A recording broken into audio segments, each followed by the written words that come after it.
Hello, Pastor Ben Miller here again. When we're going to look at lesson 12 today on prayer. And what we're going to look at today is prayer as a means as opposed to an end. And what I mean by that is we're going to pick up where we left off last week in Matthew, in Jesus' Sermon on the Mount, in Matthew chapter 6, verse 7 is where we're going to pick up. And Jesus is talking about prayer here. And we talked, as I said, last week. So let's look at verse 7. Jesus says, "And when you pray, do not heap up empty phrases as the Gentiles do, for they think that they will be heard for their many words. Do not be like them, for your Father knows what you need before you ask." And here we really get into what I'd consider the definition of prayer. What is prayer? Why do we pray?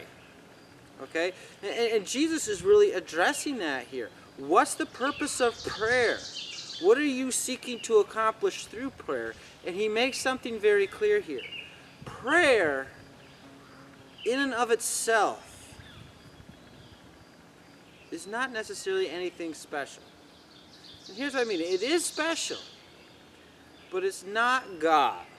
In other words, because when he talks about the heathens heaping up empty phrases, what does this mean? Does this mean I shouldn't bother praying because God already knows what I want, so it's just a waste of his time? Is it I shouldn't spend lots of time praying because it says, again, don't heap up empty phrases? Should I not pray for the same thing? Once I pray for it and ask God about it, I don't need to mention it again? Those are all questions. Those are all things I've even heard people make the point from this passage, but that's not what Jesus is saying. Because he's very clear. He says, don't be like the Gentiles in heaping up empty phrases. Why? Because what were they trying to do? The Gentiles were trying, if you think about Jesus' time, right, you had the Romans, you had the Greeks shortly before them, you had Israelite coming in, and you had all the Canaanite gods even before then, right?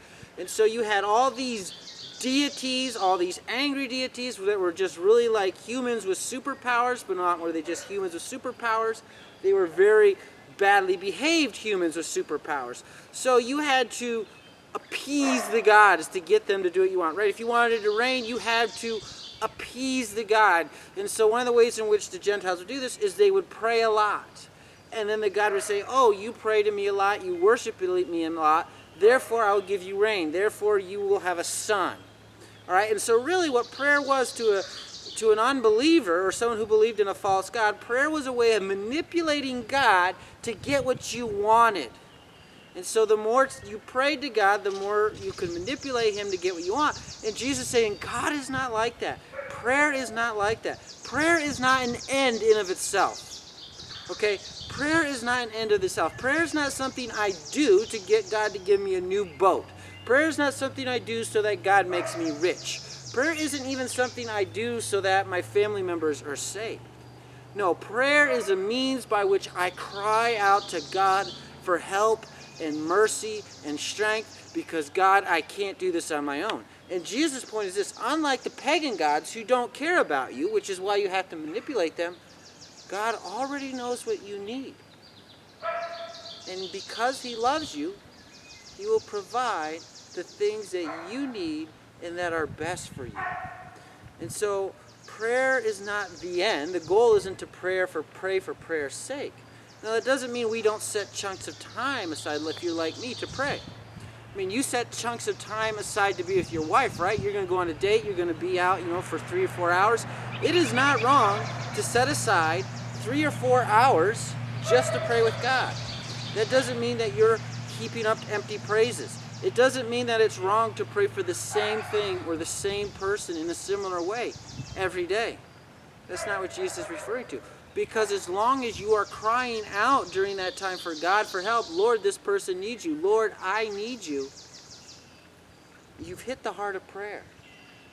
Because you're relying on God and you're trusting in who he is and his goodness and his kindness. And you just love him and you just want to be with him and talk to him and let him know the burdens of your heart.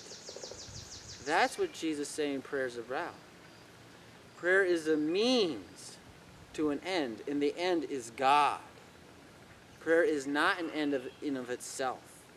Prayer is not a way in which we manipulate God. Prayer is a means to God, the creator of this universe, and he is such a wonderful, loving, caring God. And that's what I want to leave you with today. cry out to a good God who loves you and knows what you need and is already working to provide you with the things that you need. And that's kind of what Jesus' point is. God's already bringing things together to provide for you and what you need.